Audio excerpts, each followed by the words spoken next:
নমস্কাৰ মৰমৰ ছাত্ৰ ছাত্ৰীসকল পুনৰবাৰ সকলোকে আমাৰ গেভ এডুকেশ্যন চেনেলটোলৈ স্বাগতম জনাইছোঁ। আজি আমি আলোচনা কৰিম পঞ্চম শ্ৰেণীৰ পৰিৱেশ পাঠ্যপুথিৰ আমাৰ দৈনন্দিন জীৱনত প্ৰযুক্তি এই পাঠটিৰ সম্পূৰ্ণ প্ৰশ্ন উত্তৰসমূহ। গতিকে তোমালোকে ভিডিঅ'টো সম্পূৰ্ণকৈ শেষলৈকে চাই যাবা। এতিয়া চাওঁ আহা আমি প্ৰশ্ন উত্তৰসমূহ। প্ৰথমে আছে 1 নম্বৰ প্ৰশ্নটোত উত্তৰ লিখা। ক নম্বৰটো হৈছে পাৱাৰ টিলাৰ কি?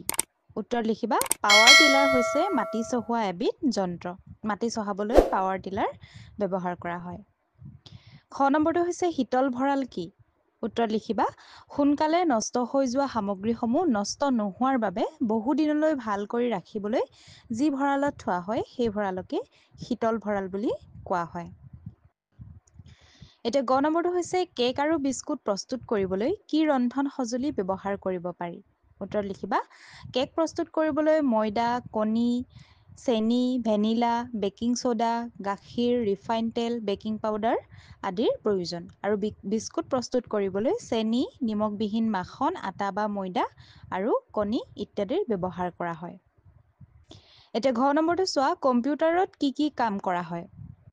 উত্তৰ লিখিবা কম্পিউটাৰত আমি গেম খেলা, চিনেমা চোৱা, গান শুনা, ইণ্টাৰনেটৰ ব্যৱহাৰ, অনলাইন ক্লাছ আৰু বহু ধৰণৰ কামত ব্যৱহাৰ কৰা হয়। উঙ নম্বৰটো হৈছে প্ৰযুক্তিৰ সহায়ত বিজুলী বিল কেনেকৈ পৰিশোধ কৰিব পাৰি?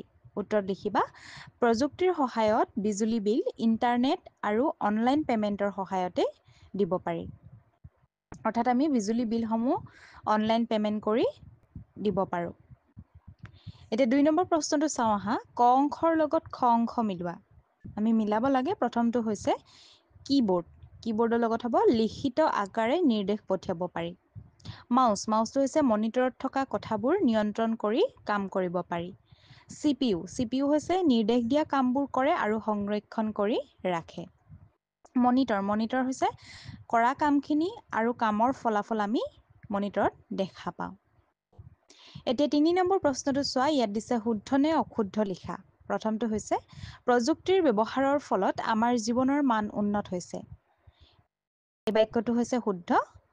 খটো হৈছে ডাকযোগে ইজনে সিজনৰ লগত কথা পাতিব পাৰোঁ। এইটো শুদ্ধ। গটো হৈছে ৰেফ্ৰিজাৰেটৰত খাদ্যবস্তু ৰান্ধিব পাৰি। এইটো অশুদ্ধ।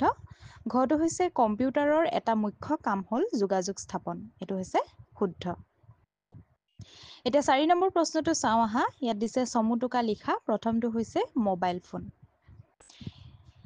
ইয়াত লিখিবা মোবাইল ফোন বা চেলুলাৰ ফোন হ'ল দূৰ সংযোগৰ বাবে ব্যৱহৃত এক সঁজুলি। অনাতাঁৰ সংযোগ কৰি ব্যৱহাৰ কৰি টেলিফোন কল কৰিবলৈ ব্যৱহৃত এক যন্ত্ৰ। পৰম্পৰাগত তাঁৰযুক্ত টেলিফোনৰ বিপৰীতে মোবাইল ফোন তাঁৰবিহীন আৰু ইয়াৰ আকাৰ সৰু হোৱাৰ বাবে এঠাইৰ পৰা সিঠাইলৈ ইয়াক কঢ়িয়াই লৈ ফুৰিবলৈ অতি সহজ হয়। আৰু মোবাইল ফোনৰ অসমীয়া প্ৰতিশব্দ হৈছে ভ্ৰাম্যভাৱ যন্ত্ৰ। গতিকে আমি মোবাইল ফোনৰ সহায়ত যোগাযোগ সম্পন্ন হয়। গতিকে আমি মোবাইল ফোনৰ দ্বাৰা ইজনে সিজনৰ লগত যোগাযোগ সম্পন্ন কৰিব পাৰোঁ। লগতে আমি ইণ্টাৰনেটৰো ব্যৱহাৰ কৰিব পাৰোঁ। লগতে ফটো মৰা, ভিডিঅ' কৰা এইসমূহ কামো আমি মোবাইল ফোনত কৰিব পাৰোঁ। এতিয়া খ নম্বৰটো চোৱা। ইয়াত দিছে ইণ্টাৰনেট। ইয়াত লিখিবা গোটেই পৃথিৱীব্যাপী অসংখ্য কম্পিউটাৰ সংযোগ কৰি এক বিশাল যোগাযোগ ব্যৱস্থা গঠন কৰা হৈছে। আৰু এই যোগাযোগ ব্যৱস্থাই হৈছে ইণ্টাৰনেট। ইণ্টাৰনেট হৈছে আধুনিক যুগৰ আটাইতকৈ উন্নত যোগাযোগ ব্যৱস্থা। আৰু কৃত্ৰিম উপগ্ৰহৰ সহায়ত এই যোগাযোগ ব্যৱস্থা সম্ভৱ হৈছে। তলত লিখিব পাৰা ইণ্টাৰনেট সংযোগ থকা কম্পিউটাৰৰ পৰা আমি লাভ কৰা সুবিধাসমূহ হৈছে আমি দেশ বিদেশৰ খবৰ পাব পাৰোঁ। দূৰ দূৰণিত থকা লোকসকলৰ লগত ঘৰত বহিয়ে যোগাযোগ কৰিব পাৰোঁ। বিভিন্ন তথ্য পাব পাৰোঁ। ৰেল আৰু বিমানৰ সময়সূচী জানিব পাৰোঁ আৰু আগতীয়াকৈ টিকট সংগ্ৰহ কৰিব পাৰোঁ ইত্যাদি। গতিকে এইখিনিয়ে আছিল তোমালোকৰ আজিৰ অধ্যায়টোৰ প্ৰশ্নৰ উত্তৰসমূহ। ছাত্ৰ ছাত্ৰীসকল ইয়াৰ উপৰিও যদি তোমালোকে অন্য ছাবজেক্টসমূহৰ কুৱেশ্যন আনচাৰসমূহ বিচাৰিছা তেন্তে আমাৰ চেনেলত দিয়া আছে, তোমালোকে চাব পাৰিবা।